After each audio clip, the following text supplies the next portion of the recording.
어, 마르다가 찬양을 했는데요. 주님 말씀하시면 우리가 하나님의 뜻 가운데에서 이렇게 걸어가고 그 주님의 뜻을 발견하여서 걸어가는 게 너무 어렵습니다.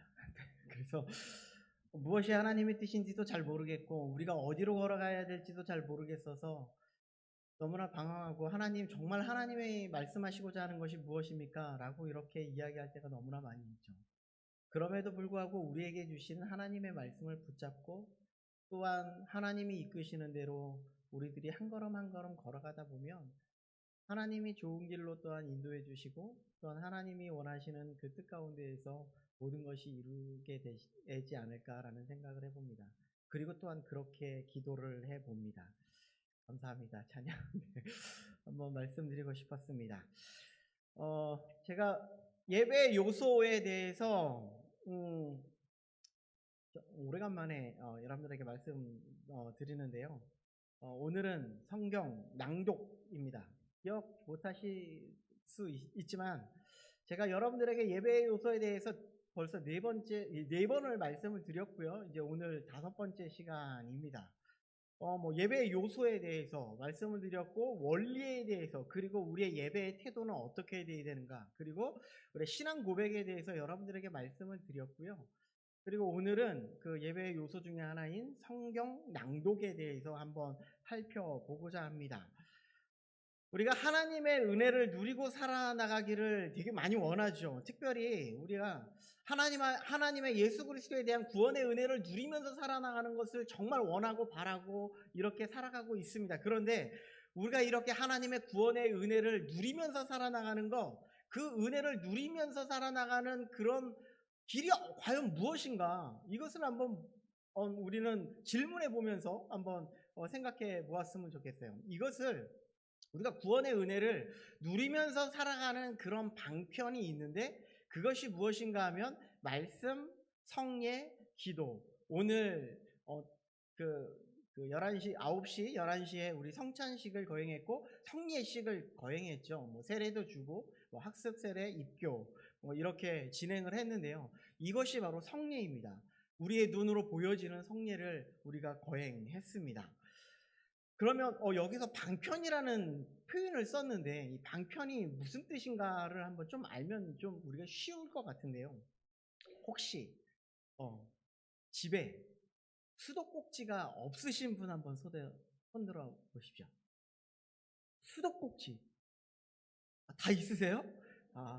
저희 집만 있는 줄 알았는데 다 있으시네요.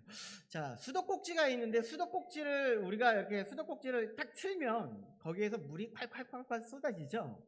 그런데 콸콸콸 쏟아지는데 그것이 무엇을 통해서 물이 나오게 되는 것일까요? 한번 쭉 돌아보면 거기에 수도관을 통하여서 쭉 가면은 그것이 정수장으로 이어집니다.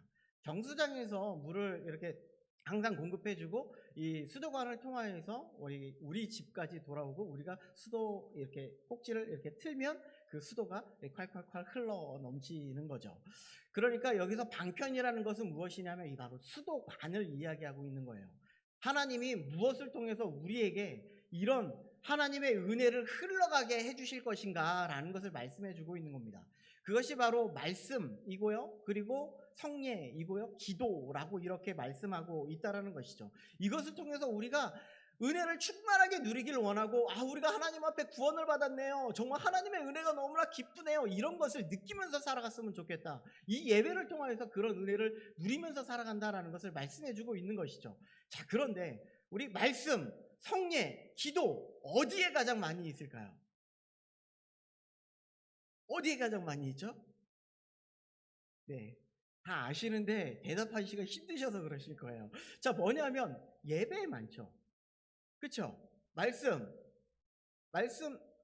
성경책에 많이 있는데, 말씀의 선포나 이런 것들은 이 예배에 많이 있다는 거예요. 말씀, 성례도 우리 집에서, 여러분들 집에서 성례를 행하지는 않잖아요. 예배 중에 행하잖아요. 그리고 기도도 우리는 개인적인 기도도 있지만은 여기에서 말하는 이 기도는 뭐 개인적인 기도뿐만 아니라 뭐 우리 이렇게 뭐 대표 기도나 뭐 여러 가지 뭐 합심 기도나 뭐 여러 가지 기도를 이야기하고 있다라는 것이죠. 이런 모든 것을 통해서 우리가 하나님의 은혜를 느끼고 하나님이 나에게 이런 은혜를 주셨군요, 이런 것을 감사하며 살아갈 수 있음을 말하고 있다라는 것이죠.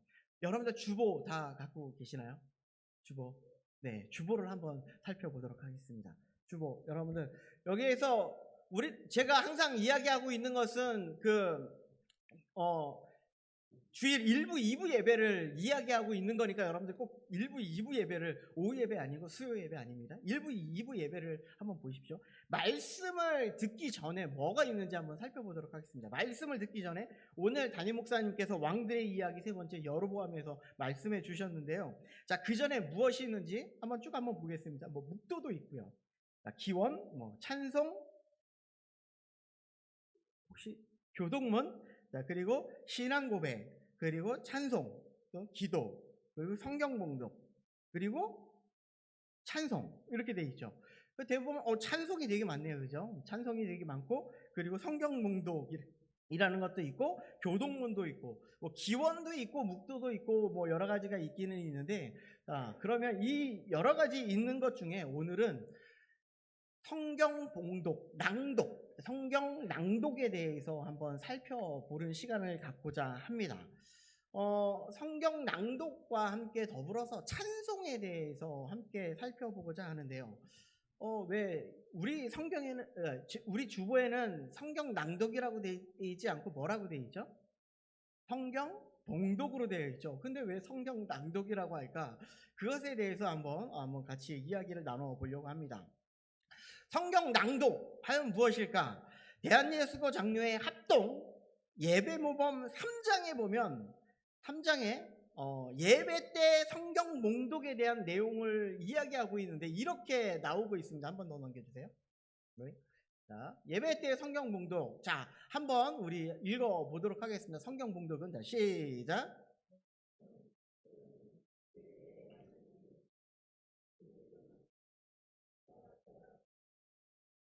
네. 자, 성경 봉독은 공식 예배의 한 부분이래요. 그러니까 성경 봉독하는 거는 우리들이 예배에 뭐 분명히 들어가야 되는 부분 중에 하나라고 이야기하고 있어요. 근데 함께 볼 말씀이 뭐냐면 웨스터민스터 예배 모범이라는 그런 책도 있습니다. 자, 그것도 한번 더 넘겨주시면 이렇게 한번 있는데 이렇게 되어 있어요. 한번 눈으로 한번 따라와 보시기 바랍니다.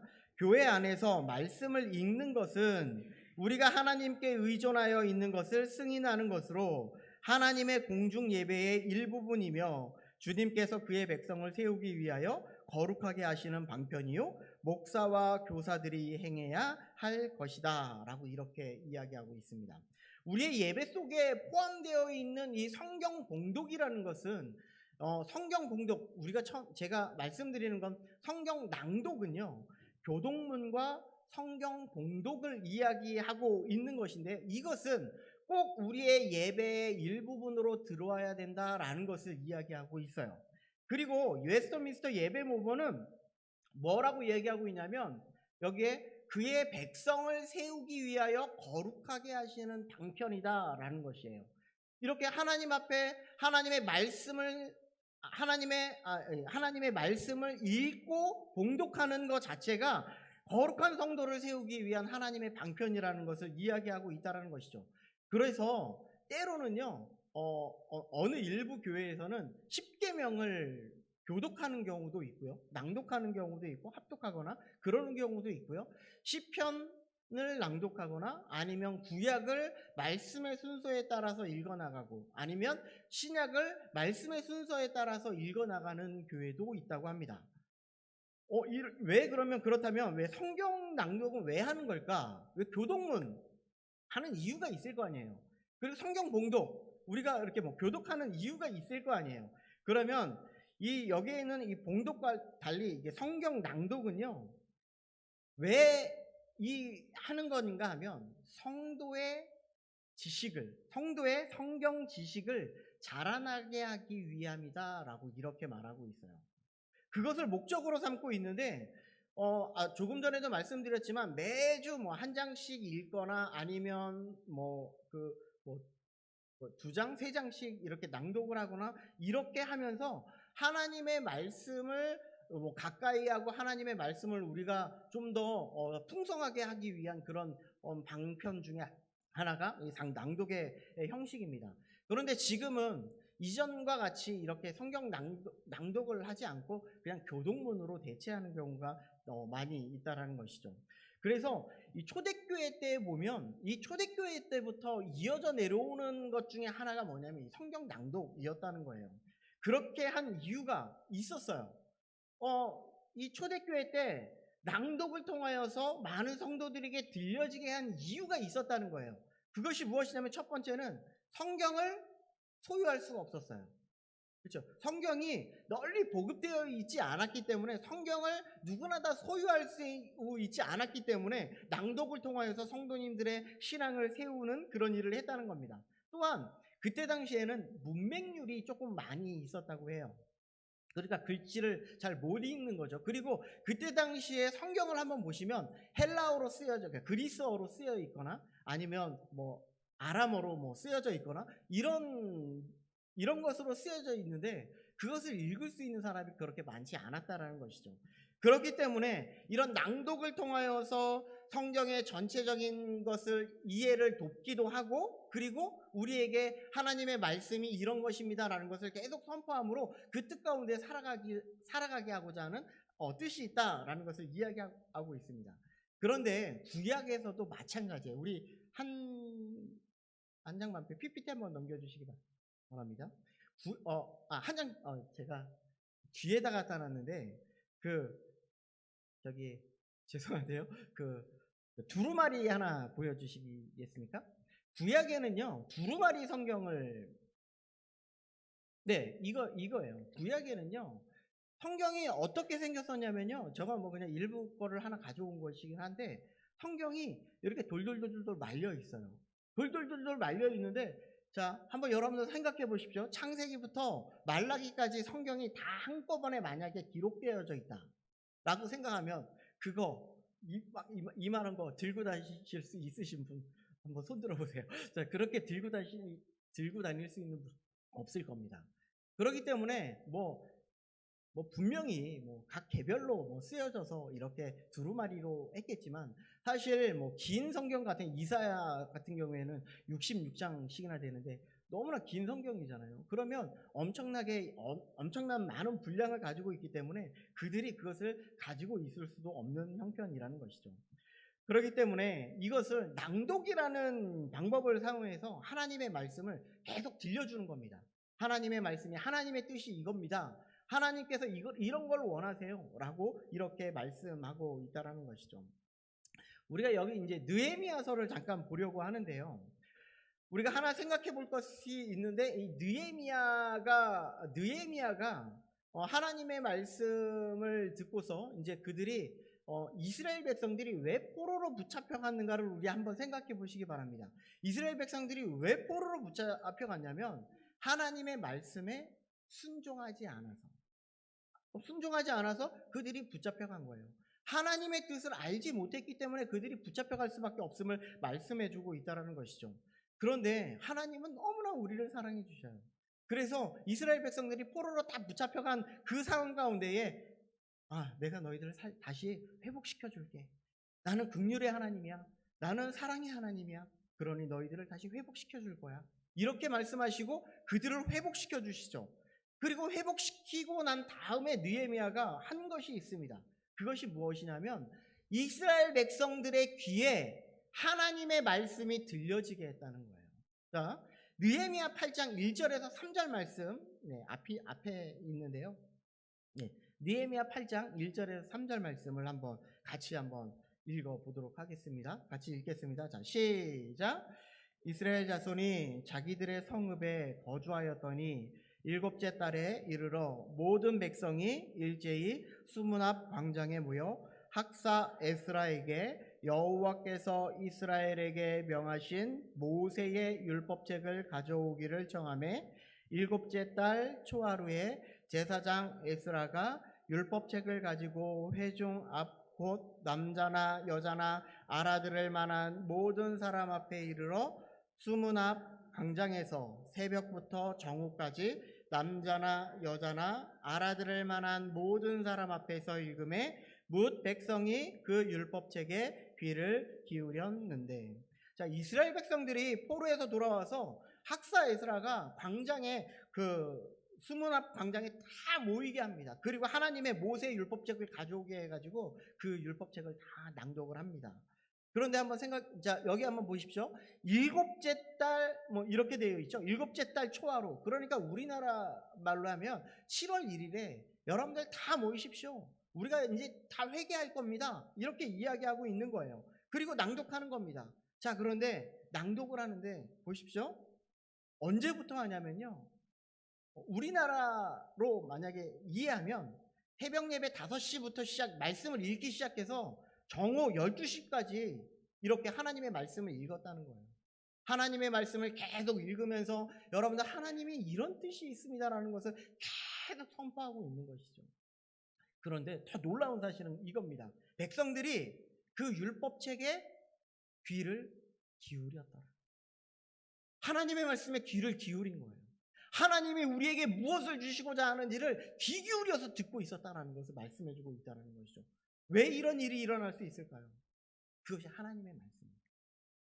그것이 하나님의 뜻이라는 것을 알고 있으니까 내가 한 자라도 놓치고 싶지 않은 그런 심정으로 그들이 하나님의 말씀을 받았다는 거예요. 그리고 그들이 지금까지 하나님의 말씀을 외면해서 하나님의 말씀에 순종하지 않아서 그들이 지금 포로로 붙잡혀간 자신들의 상황을 보니 우리는 하나님의 말씀을 의지할 수밖에 없음을 그렇게 고백하고 있었다는 것이죠. 그래서 이런 하나님의 말씀을 듣는 것은, 우리 하나님의 말씀을 낭독을 통하여서 하나님의 말씀에 귀 기울이는 것은 정말 중요한 부분이다라는 것을 이야기하고 있는 것이죠. 자, 우리나라 초기 한국교회 예배를 한번 좀 보려고 하는데요. 아까 보여줬던 사진 있습니다. 정동교회 한번 보십시오. 이것이 1988년도에 1889년도에 그 정동교회 사진의 모습입니다. 한 장 더 넘겨주세요. 이건 세문안교회인데요.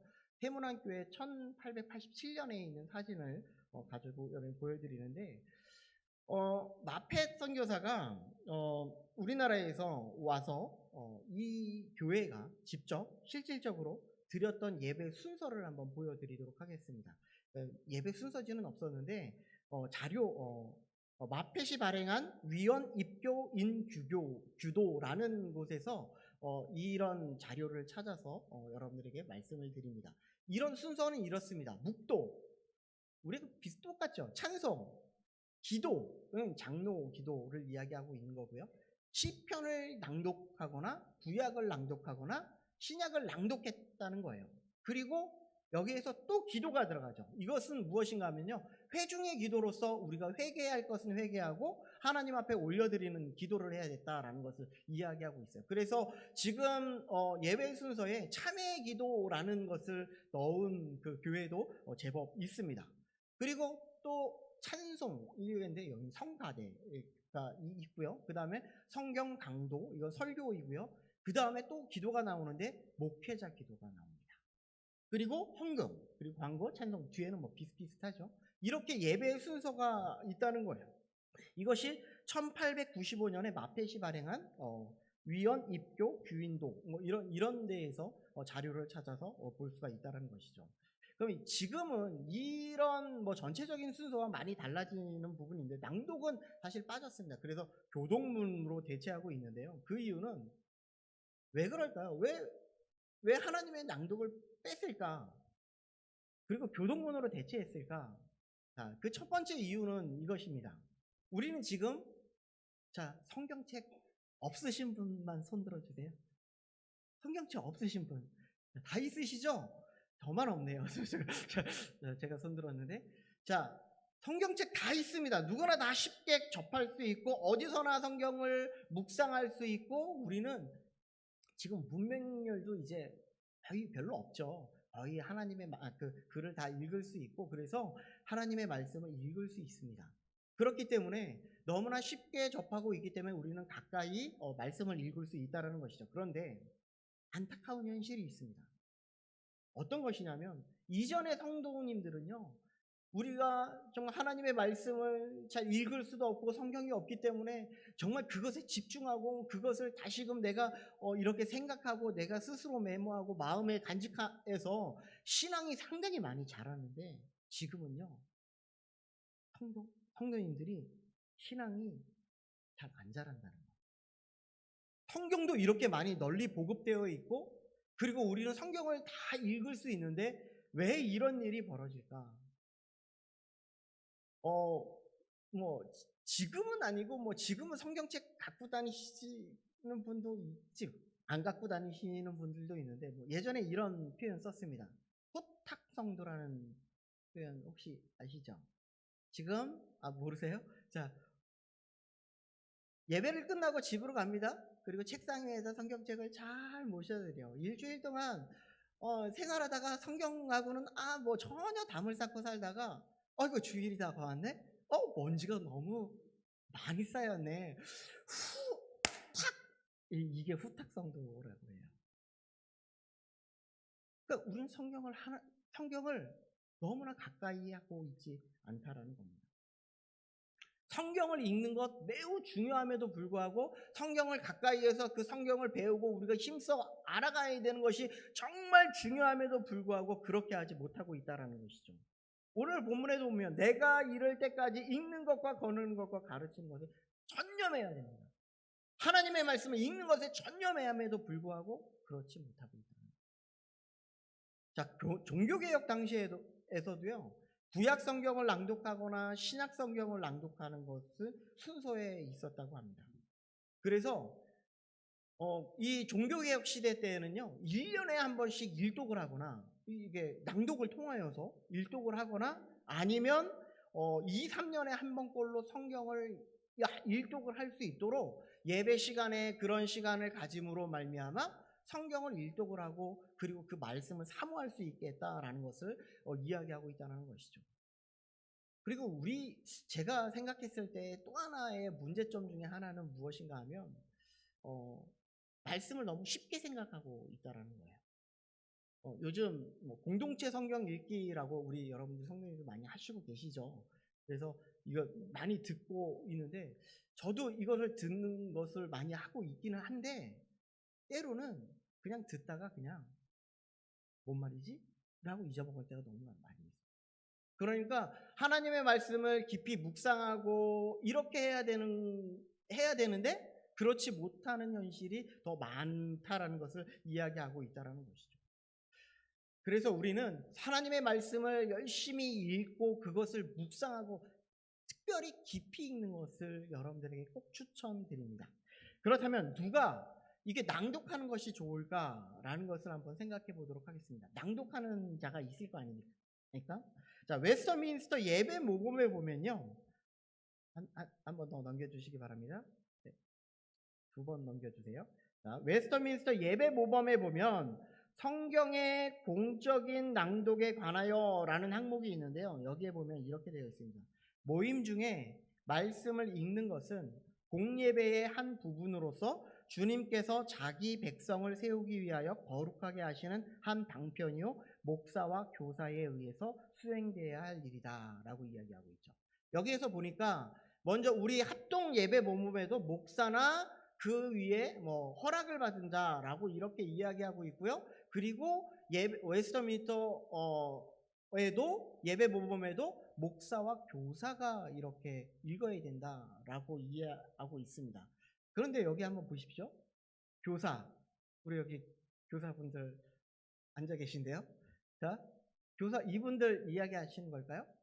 자, 여기서 교사라는 것은 뭐라고 얘기하냐면요, 신학을 가르치는 자라고 이렇게 말합니다. 왜 그러냐 하면 느헤미야 8장 8절 말씀을 한번 띄워주시기 바랍니다. 우리 함께 읽어보도록 하겠습니다. 자, 시작.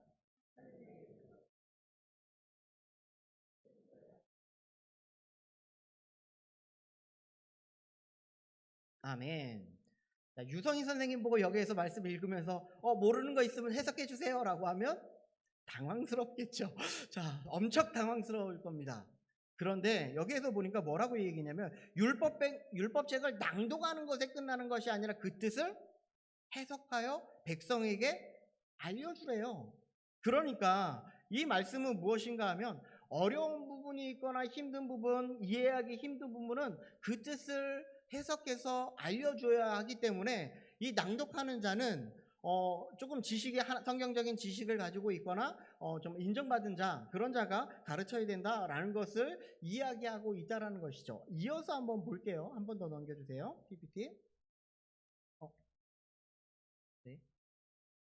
네, 이렇게 되어 있는데요. 그 밑에 그러하나를 보면요. 그러하나 장차 목회를 하려고 준비하는 사람은 노예로부터 허락을 받아 가끔씩 성경을 낭독하거나 설교의 은사를 회중 가운데에서 연습할 수 있다라고 이야기하고 있어요. 여기에서 자, 장차 목회를 하려고 준비하는 사람은 누구이냐면요. 다니엘 전사님 얘기하고 있습니다. 목회 후보자. 이렇게 이야기하고 있는 거예요. 그래서 이런 사람은 노예의 허락을 받아, 당회의 허락을 받아 이렇게 이 자리에 서서 하나님의 말씀을 선포하거나 아니면 이렇게 낭독을 하면서 풀이해 주거나 이런 부분을 할 수 있다라는 것을 이야기해 주고 있다라는 것이죠. 그럼 중요한 부분이 있습니다. 그럼 우리는 자, 낭독하는 사람은 이렇게 교수나 목사나 아니면 그 목회 후보생이나 이런 자들이 여기에서 말씀을 낭독한다고 쳐요. 그러면 우리는 어떻게 들어야 될까요? 하나님의 말씀, 이거는 하나님의 말씀을 듣는 것이나 하나님의 말씀을 낭독하는 것을 듣는 것이나 똑같은 이치이고 원리이기도 합니다. 자, 우리는 어떻게 들어야 할까? 첫 번째는요, 이 시간을 통해서 말씀이 회복되어지는 시간이 되어야 돼요. 하나님의 말씀이 회복되어지지 않으면, 그러니까 이 낭독을 통해서 하나님이 우리에게 주신 말씀을 통해서 회복되어지는 거예요. 설교도 이후에 설교에 대한 것도 여러분들에게 말씀을 드리겠지만, 이 설교도 마찬가지로 우리가 이 말씀을 들으면서 회복되어지는 시간이에요. 우리가 한 주간 동안 무너졌던 그런 우리의 신앙을 다시금 세우고 이것을 통하여서 우리가 새 힘을 입고 예수 그리스도의 복음을 다시금 확증하면서 세상에 나가서 그 복음대로 살려고 발버둥 치는 시간이 되어야 함을 말씀해주고 있다는 것이죠. 두 번째는 무엇인가 하면 제가 이제 모교전도 우리 하시는 분들에게는 이렇게 몇 번 말씀을 드렸는데 뭐냐면 우리는 하나님의 말씀을 이 시간을 통해서 먼저 이 본문이 토요일 날 한 5시면 홈페이지에 올라갑니다. 여러분들 그러면 분명히 담임 목사님이 이 말씀을 하시는구나 라는 것을 미리 읽어 오셔야 돼요. 미리 이해하고 오셔야 돼요.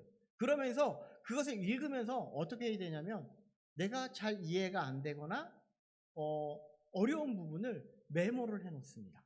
그리고 말씀이 선포될 때 그것을 내가 이해하고 이렇게 이해하면서 들어야 된다라는 것을 말씀해주고 있다라는 것이죠.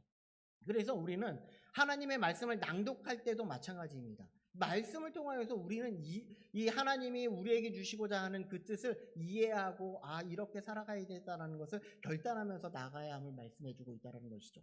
세 번째로는요 무엇인가 하면요 여기에 사도행전 2장 14절에 보니까 이렇게 되어 있는데 우리 함께 한번 읽어볼까요? 자, 시작.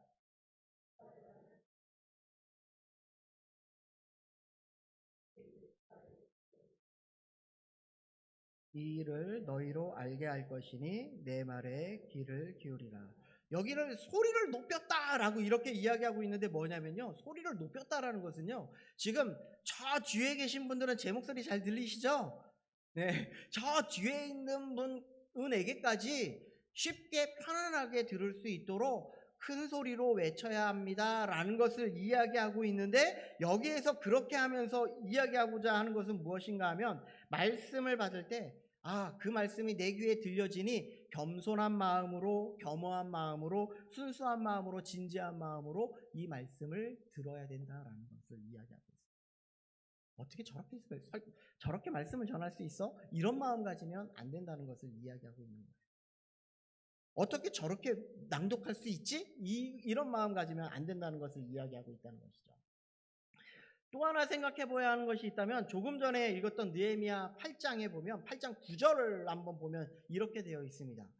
다 이해하도록 이렇게 읽어주고 난 다음에 뭐라고 되어 있냐면요. 한 번 더 넘겨주세요. 백성이 율법의 말씀을 듣고 다 우는지라. 이건 뭐냐면 낭독은요. 하나님의 말씀에 설교를 하는 효과와 똑같은 것이다 라는 것을 이해하고 있는 거예요. 하나님의 말씀의 낭독을 통하여서 우리가 감동되어지고 이것을 통하여서 우리가 하나님 앞에 회개가 일어나고 이런 일이 발생된다라는 것을 이야기하고 있다라는 것이죠. 그래서 아까 낭독 다음에 뭐가 있었어요? 기도, 회중이라고 얘기했죠? 뭐예요? 회개의 시간이에요.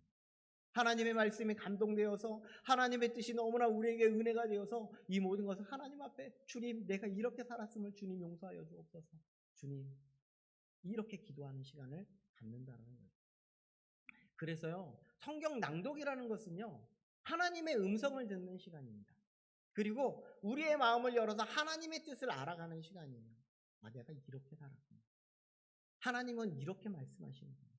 이것을 알아가는 시간이라고 말씀할 수 있습니다. 그래서 하나님의 말씀을 선포하는 그런 시간과 동일하게 이렇게 이야기할 수 있다는 것이죠. 그래서 우리는 교동문이나 성경 봉독을 하는 그 시간이 그냥 대충 한번 지나가는 그런 시간이라고 생각하지 마시고 그 말씀이 나에게 어떻게 역사하고 나에게 무엇을 주시고자 하는 건가를 꼭 생각하시고 우리는 기도해야 된다는 거예요. 그리고 흔히 교동문 계속 순차적으로 나가는 걸 우리는 알고 있습니다. 그래서 그 순차적으로 나가는 그 말씀을 우리는 미리 한번 읽어보는 것도 중요하다는 것을 이야기하고 있다는 것이죠. 그래서 하나님의 말씀을 받는 시간, 그것을 기억하고 우리가 특별히 바라기는요. 지금은 성경을 낭독하는 시간이 그렇게 많지 않기 때문에 여러분들 오늘 그 말씀에 있는 것처럼 내가 이럴 때까지 읽는 것에 전념하십시오. 하나님의 말씀에 생명을 거십시오. 그래야 우리가 우리의 생명이 살고 우리의 믿음이 자라날 수 있음을 말씀해주고 있다는 것입니다. 간단하게 시와 찬송을 여러분들에게 말씀드리려고 하는데요. 오신교단은요 모든 사람이 공감하여 부를 수 있는 것이 시와 찬송이라고 이야기를 해요. 그런데 웨스터민스터 그 시편 찬양에 대해서는 이렇게 이야기하고 있는데 하나님의 공적으로 찬송하는 것은 그리스도인의 의무이다 라고 이야기하고 있어요. 그래서 이 시간에 찬송 시간에 팔짱 끼고 있는 것 안 됩니다. 자, 안 돼요. 하나님 앞에 같이 하나님을 찬양하는 그런 시간이 되어야 함을 말씀하고 있고요.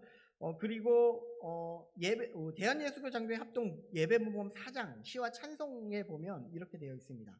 예배당에서 공동으로나 혹 한 가족끼리나 시와 찬미로 하나님을 찬송하는 것은 모든 신자의 마땅한 본분이니. 그러니까 여러분들 오늘 마르다 찬송한 거는 마땅하게 하나님 앞에 올려드려야 하는 그런 순서 중에 하나이다 라는 것을 말씀해주고 있어요. 그리고 중요한 것입니다. 성경의 합한 말과 하나님께 영광을 돌리는 언사를 사용하라 라고 이렇게 말하고 있어요. 찬양은 모든 사람이 드려야 하는 것은 마땅한 본분이기도 하고요. 우리의 찬양은 합한 말과 하나님 앞에 영광 돌리는 그런 자리라는 것을 이야기하고 있어요. 어떻게 그러면 어떻게 영광 돌리는 걸까? 그리고 부르는 사람이 있고 듣는 사람이 있잖아요. 우리는 특별하게 찬양대나 특별 순서를 맡아 찬양 부르는 사람은 항상 하나님 앞에 하나님을 생각하고 그 가사를 생각하고 그 가사를 묵상하면서 드려야 되지만 듣는 사람조차도 이게 우리의 신앙 고백이 되어야 한다는 거예요. 오늘 부른 찬양처럼 주님 말씀하시면 내가 나아가리라. 제가 매우 좋아하는 찬양 중에 하나입니다. 우리가 하나님의 말씀대로 살아가겠습니다. 내가 치우치지 않고 주님이 이끄시는 대로 살아가겠습니다. 주님이 멈추라고 하면 내가 멈추겠습니다. 이것이 내 신앙 고백이 되어야 됩니다. 이렇게 부르는 사람만 잘했습니다. 이것이 아니라 그래 내가 이렇게 못 살았어. 그러니 나도 이제 이렇게 살겠습니다. 이렇게 고백이 되어져야 한다는 것이죠. 그러니까 찬양대가 그리고 특별 찬양을 부르는 자가 여기에서 이렇게 찬양을 하고 있다면 그 부르는 가사를 곰곰이 생각하고 그리고 함께 신앙의 고백의 시간이 되어야 함을 말씀해주고 있다는 것이죠. 결론적으로 보면요, 교동문이나 이 찬양을 통해서 우리는 이 두 가지를 다 생각해 볼 때 다 무엇인가 하면 하나님께서 우리에게 어떻게 살아야 된다라는 것을 알려주고 있는 말씀이라.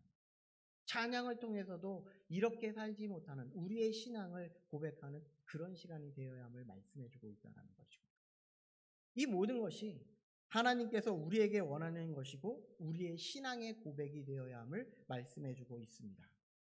우리는 어떤 자세로 지금 예배를 드리고 있습니까? 어떤 마음으로 하나님의 말씀을 듣고 어떤 마음으로 하나님의 교동문을 낭독하고 성경 봉독을 하며 그리고 어떻게 하나님 앞에 찬양을 드리고 있습니까?